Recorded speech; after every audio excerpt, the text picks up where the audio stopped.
everybody, and welcome to today's podcast. I have a question for you. How do you know whether entrepreneurship is right for you? Well, today I'm here to answer that question. And there is not necessarily a secret sauce to determine, whether you're a good entrepreneur or not, or whether you would be a good entrepreneur or not, because there is nothing to say whether the business you're going to set up is going to be successful or not. We don't know that. But what we know is that there are certain skills that you need to be effective as an entrepreneur. So I am going to focus on those skills, and I'm going to talk about 5 different skill sets that determines whether you're going to be an effective entrepreneur or not. And they are very critical to whether you're going to be successful or not. So again, these are not skills that are like the secret sauce to success, because there are many things that determines, whether an entrepreneur is going to be successful at anything they're doing. But I think that these 5 core skills are needed if you're going to be an effective entrepreneur in what you do. So let's jump right to it. The first one is that you have to be comfortable making decisions. And a lot of entrepreneurship is about making decisions most of the time with incomplete information. So if you're thinking to yourself, am I going to be good at this? The first test you have to pass is, are you comfortable making decisions and making them quickly? And they're going to come at you a lot of times. You're going to have a lot of decisions you have to make, and there's very little information, and you have to trust yourself and make the right call and move on. So if you're one of those people that have to make decisions by group or consensus, and you have to gather people in and beat down the topic to death or have consensus from everybody before you pull the plug, you're going to be in for a very rude awakening, because you're going to have a lot of things pile up on your plate waiting for you to make a decision on. And you're going to have your employees, your suppliers, your vendors, your partners, a lot of people who are going to depend on you to make the final call. So one of the most important skills you have to bring to the table is that you have to be able to make decisions and make them quickly. And then the next one is that you have to be able to handle uncertainty. To be effective as an entrepreneur, you have to be able to deal with uncertainty. Entrepreneurship is defined by uncertainty. And what do I mean by that? You are going to lay the best plans, for your business, but most of the time you're just thriving on forecast. You don't know what your revenue is going to be. You can do a good forecast based on what you've seen in the past, but what the actual revenue is going to be is uncertain. There are a lot of factors that you cannot plan for, and they may hit your business, and some of them will be good, some of them will be bad, and that's just the nature of business. So there's a lot of uncertainty that comes with business, and there's no guarantee that you're going to be successful. And also you have to put in a lot of work, a lot of years into business, not knowing if the business is going to be successful or not. So uncertainty, being able to thrive in that uncertainty and function and being able to run your business even when you don't know what is going to happen or how it's going to shape up, or whether a particular product you're launching or a particular service is going to succeed or not, you have to be able to still get up every day and go do it, knowing that there's a lot of unknowns. And that's one of the skills that you have to bring to the table, because right out of the gate, a lot of things are going to be unknown to you. And you have to be able to just live in that environment, motivate yourself, get up every day and go do it, even though you don't know how it's going to turn out. And then the next skill that you need to be a successful entrepreneur, to be very effective as an entrepreneur, is to be able to handle risk. You have to be able to have a high tolerance for risk. And they say that, business is about risk taking.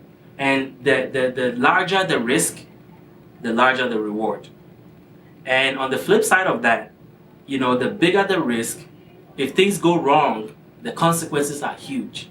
When I started giftcardrescue.com, I remember, I had to put in all the money I had. I had to cash out my 401k, my savings account. I had to, a lot of personal credit cards were all maxed out. I had to get, business credit cards, which were over, hundreds of thousands of business credit cards, believe it or not. That I had to invest in the business. And then I had to, on top of that, borrow from friends and family, to run the business. And there was no telling whether the business was going to be successful or not. And I remember sometimes just the thought of thinking about the business failing and having to pay all that money back was very frightening. But you have to have that level of risk tolerance as an entrepreneur. You have to be able to deal with all that risk and in the hope of being successful. So, it's one of those things that you have to come to the table with, knowing that, you are going to have to take a lot of personal risk. And some of it will include your own personal funds. And actually, most of the time when you start, a lot of this is going to be your personal funds that you have to put in before people who will see your skin in the game will be motivated to put their money in. But ultimately, you will be responsible for that money, whether good or bad, whether the outcome is great or whether the outcome is horrible. You are responsible for those funds you're taking from people. You are responsible for all the bets you're making, and you have to be able to tolerate that risk. So one of the things that people say is that you have to be very delusional to be an entrepreneur. And it's true, because when you really think about the amount of risk that you take, and even today when I think about the amount of money I have to borrow for gift card rescue, now we are into bank financing. We're borrowing huge sums of money from the bank, and sometimes I have to sign personal guarantees for those loans. And when you sit down and you think about it, you definitely have to be delusional to be able to accept and process all that, because it's scary. And that's part of that's what comes with being an entrepreneur. You have to take high risk. And another thing is that you have to be able to wear many hats. When you start out of the gate, when you start your business brand new, where you haven't hired any employees, sometimes it's just you. And you have to be able to do a lot of things. When I started giftcardrescue.com in our basement, for the first year and a half, it was just me and sometimes my wife helping me out. So I have to wear a lot of hats. I have to be the customer service person, I have to be the operations person, I have to be the HR person. When I hired my first employee, I still did many of those things. I have to be the janitor, cleaning, now we had an office, and then now I have to clean the toilet. All those things you have to do. And some of them are not very glamorous, but you don't have the staff or the money to hire people to do it. So you have to do it all. So I was blogging, I was, doing PR, I was doing processing of the gift card orders. I was anything that have to do with accounting and bookkeeping. I had to handle it because I had to prepare my own books because I didn't have money to afford a bookkeeper. So you have to wear many hats, and even when you hire employees, not all of those things are going to be taken from you. And that's why I always recommend that when you begin to hire employees, you start hiring people for the things that you're not very good at.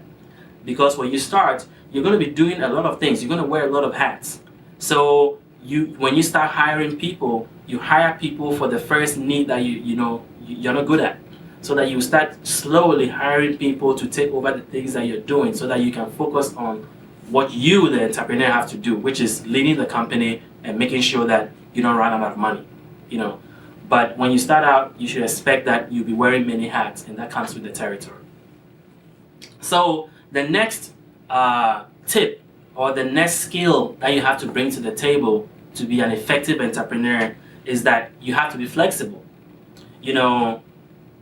They say that no battle plan survives contact with the enemy. It's the same way that no business plan survives contact with the customer. So you can do, hours and days and weeks and years of preparation, but that business plan you have is not going to survive contact with the customer. The business that you envision, the business that you plan for, is never the business that you end up with. So you have to really be flexible when you go into business and try to learn quickly from your customers and then iterate your product or your service based on that feedback. But you should know that you have to go in knowing that things will change. You have to tweak your model, and typically the first few months or the first few years, all you're doing is trying to find a business model. You're trying to people call it stumbling upon a business model. But what that means is that you're just tweaking the model until you arrive at the right sauce, where you arrive at the right product at the right price at which the customers are willing to pay and at which you're going to make money. So flexibility is very important, and you have to build that into your psyche. And if the numbers are telling you something different, if you started out and this is the product you came with, or this is the service you wanted to provide, and the customers are telling you that we don't want blue, but we want green, then you need to start looking at green. If the customers are telling you that we don't want this particular service, but we want it tweaked this way, this is what is beneficial, this is what will add value to our lives, then you need to move, you need to pivot into that direction.